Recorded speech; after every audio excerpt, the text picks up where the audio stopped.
What you are about to hear is not a political opinion. It is a structural warning.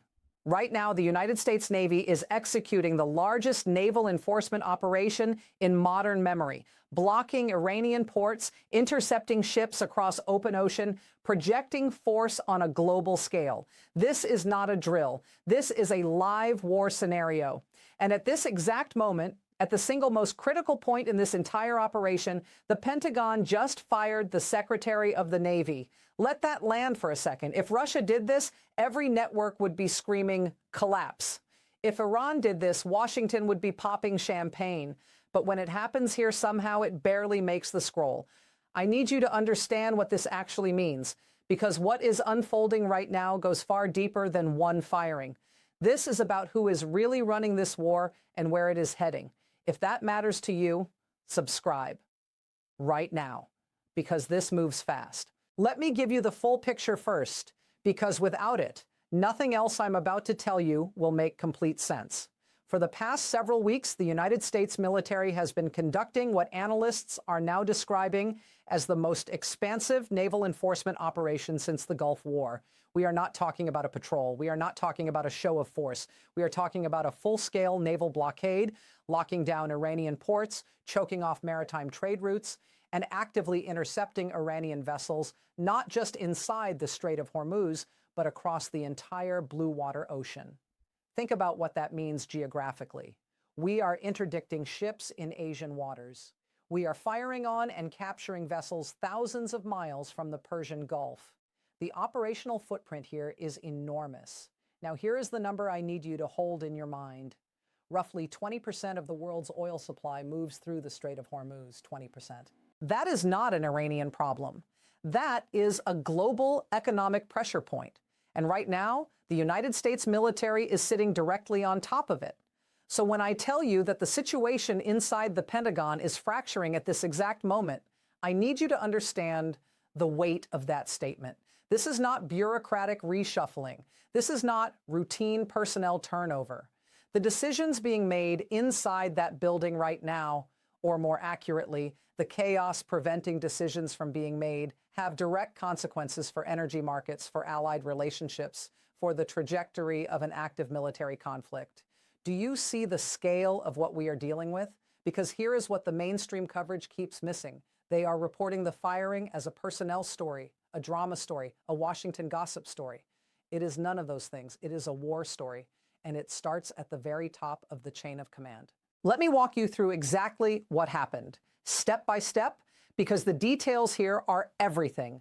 John Phelan, Secretary of the Navy, fired, not through a formal announcement, not through a press conference, revealed through a social media post by a Pentagon spokesperson.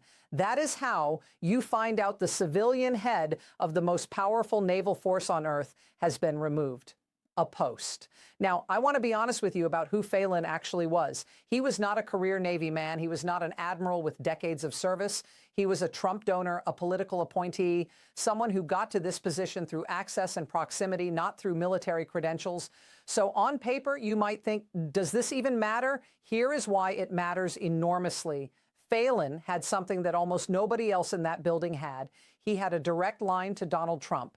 He could pick up and reach the president without going through Pete Hegseth, without going through the chain of command that Hegseth has spent months carefully constructing around himself. Phelan could bypass the entire apparatus, and he used it. He organized a joint announcement with Trump about a new line of naval vessels. He had the president's ear, and that is exactly what got him removed. Because here is what my sources consistently describe about Pete Hegseth. This is a man who is deeply, pathologically insecure about his own authority. He has no military command experience at a level that would justify this role. And because of that insecurity, he has been running a months-long purge of anyone inside the Pentagon who represents an independent power center. Anyone who does not owe their position directly to him is, in his mind, a threat. The numbers tell the story. We are now looking at over 34 senior officials who have been pushed out, sidelined, or forced into resignation since Hegseth took over. 34. The Army Chief of Staff was removed at the very beginning of this conflict, and now, at a pivotal moment specifically for naval operations, the Secretary of the Navy is gone. Here is what I want you to sit with for a moment. When Russia fired multiple generals during their ongoing conflict, we covered it here and everywhere else as a massive signal. Internal fracture, strategic dysfunction, a military operation under serious stress. We applied a very specific analytical lens to those firings. I am asking you to apply that exact same lens right now. And then there is the replacement. Hung Cao. If you do not recognize that name, let me give you the relevant context. He ran for Senate in Virginia and lost by a margin that was, to put it generously, not close. He became widely known during that campaign for stating publicly that his primary concern for the state of Virginia was the spread of witchcraft from California. That is now the civilian leadership of the United States Navy. In the middle of an active naval war, I am not editorializing. I am describing the situation as it exists. And the fact that this is not the lead story on every single outlet right now tells you something important about what we are and are not being told. Now, I need to show you something that once you see it, you cannot unsee it. Because while the Pentagon was imploding, while the Navy was losing its civilian leadership in the middle of an active blockade, the President of the United States was on social media manufacturing a diplomatic victory that, based on everything we can verify, did not actually happen. Let me walk you through this exactly as it unfolded, because the sequence matters. It starts with a post from a Zionist activist account. The claim, Iran was preparing to execute 8 women protesters that same night, imminent. The post added that not a single human rights organization had spoken out about it. That framing is important. It was designed to provoke outrage and demand action. Trump sees it, screenshots it, posts it directly to the Iranian leadership publicly, stating he would greatly appreciate the release of these women and that doing so would be a great start to negotiations. So far, unconventional, but not impossible to understand. Here is where it becomes something else entirely. Hours later, Trump posts again. He announces that he has been informed the 8 women will not be executed. 4 will be released immediately. 4 will serve 1 month in prison. He then thanks Iran's leadership for, in his words, respecting his request as President of the United States. I need you to understand what he is describing. He is claiming that within hours of a single social media post, he personally intervened and saved 8 women from execution.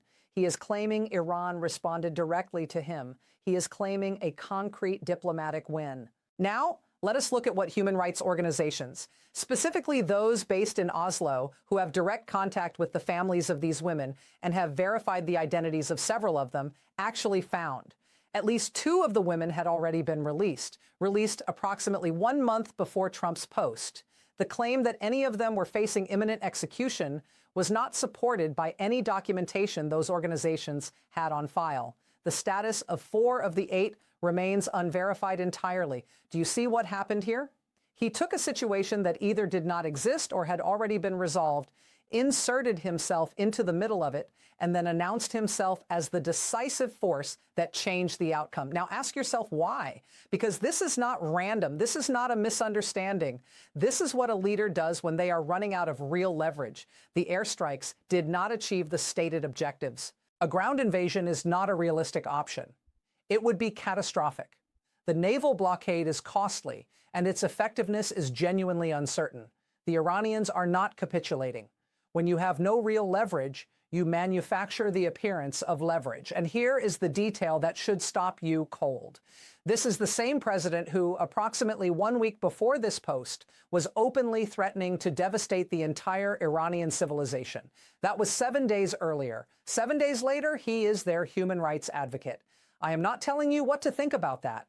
I am telling you to think about it, because that whiplash, that complete reversal of posture within 1 week, is itself a data point. It tells you something about the internal pressure this administration is currently operating under. The situation is not stable, and the signals are becoming harder to ignore. Here is where I need you to set aside everything you have been told about Iran for the last 20 years.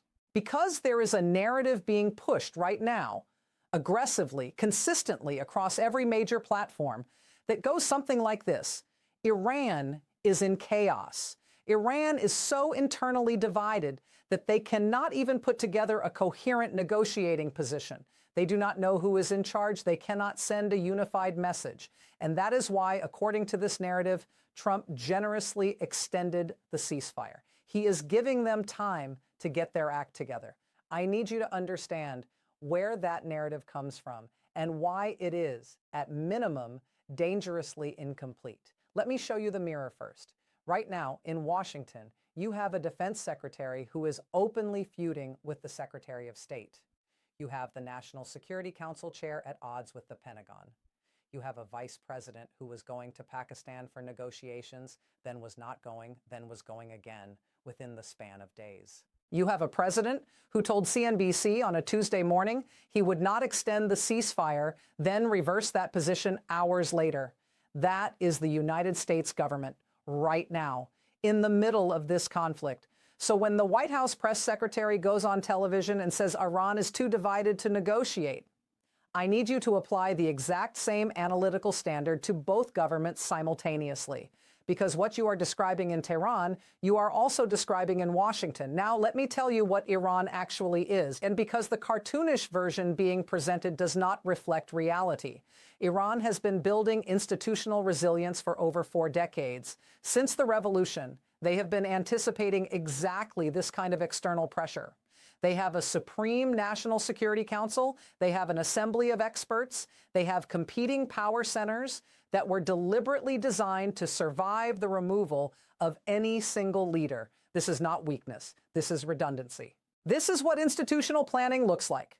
Their red lines in this conflict have been stated clearly and consistently from the very beginning. End the blockade. Recognize Iranian sovereignty. Those positions have not wavered. That is not the behavior of a government that does not know what it wants. Now, here's the part that nobody in mainstream coverage wants to talk about.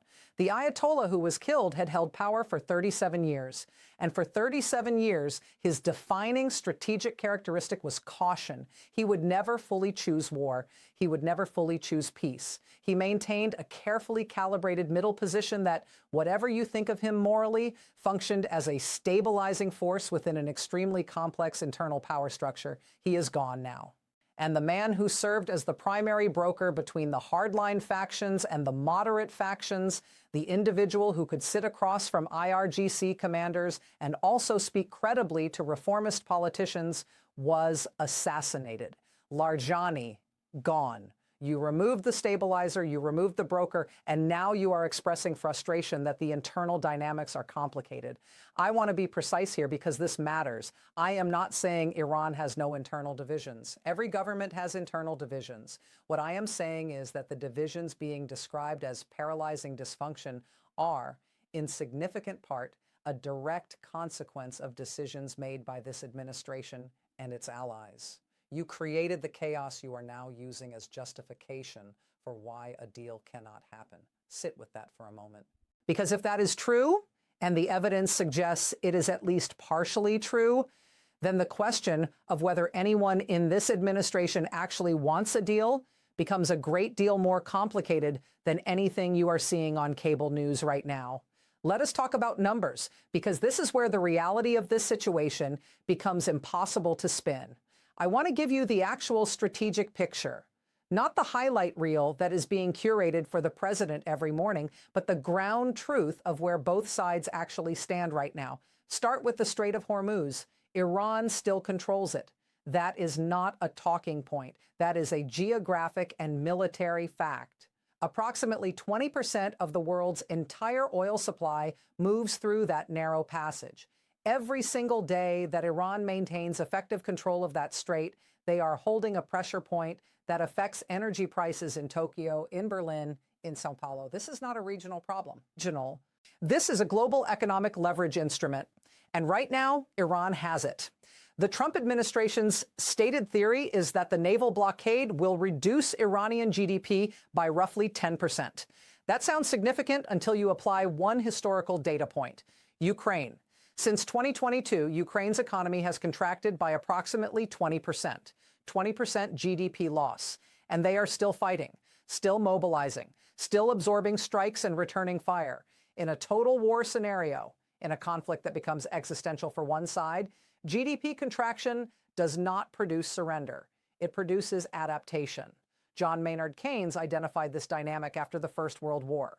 There was a widely held theory at the time that modern industrial warfare would self-terminate because the economic cost would become unsustainable.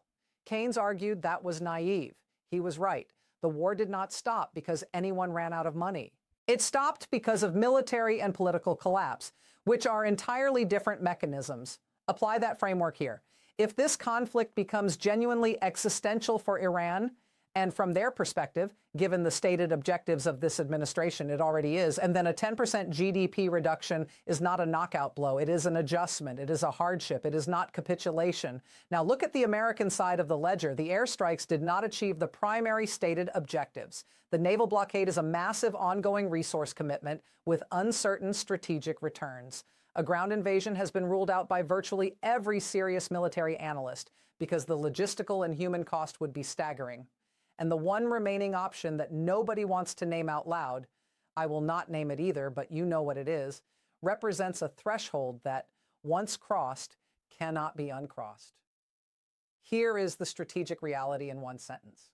Iran does not need to win this conflict. They need to not lose it.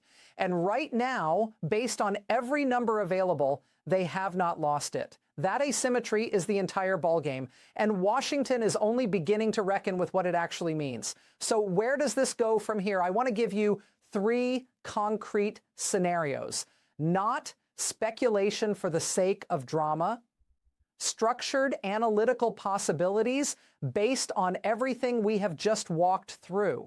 And I want to be honest with you about the probability I assign to each one. Scenario A.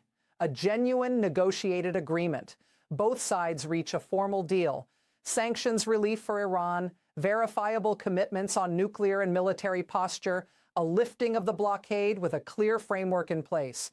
This is the outcome that diplomats on both sides would describe as the rational destination. I assess this as the least likely scenario in the near term. Here is why. Hegseth is ascendant.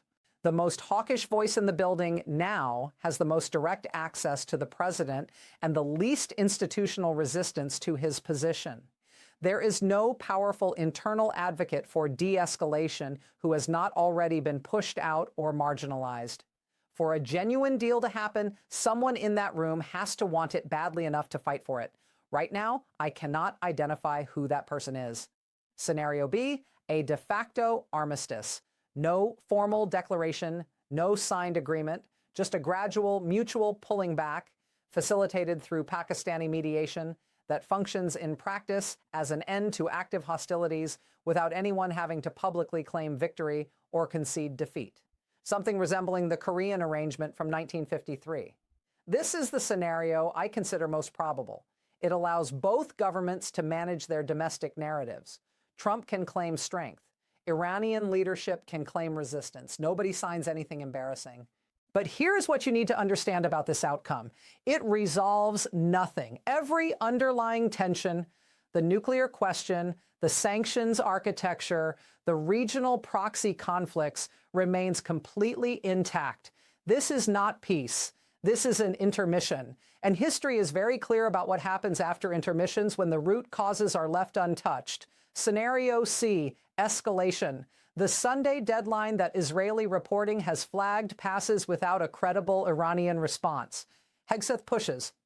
Trump, who has publicly stated he believes the Vietnam War was winnable if only the military had been unleashed, makes a decision consistent with that worldview. I do not assess this as the most likely scenario, but I assess it as more probable than almost anyone in mainstream coverage is currently acknowledging.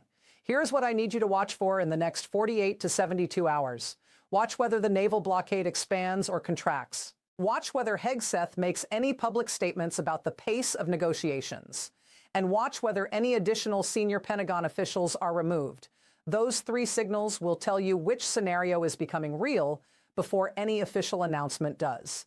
Let me bring this together for you. Here is what we actually know right now, stripped of all the noise. The most hawkish voice in the Pentagon has consolidated more power than at any point since this conflict began.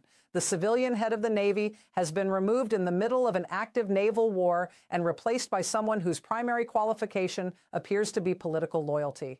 The president is manufacturing diplomatic victories from situations that independent verification suggests did not exist as described.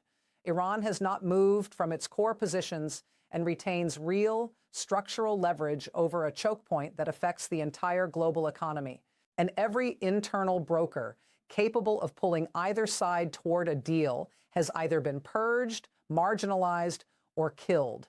That is the situation as it stands today. The real question, and I want you to carry this with you, is not whether a deal is possible.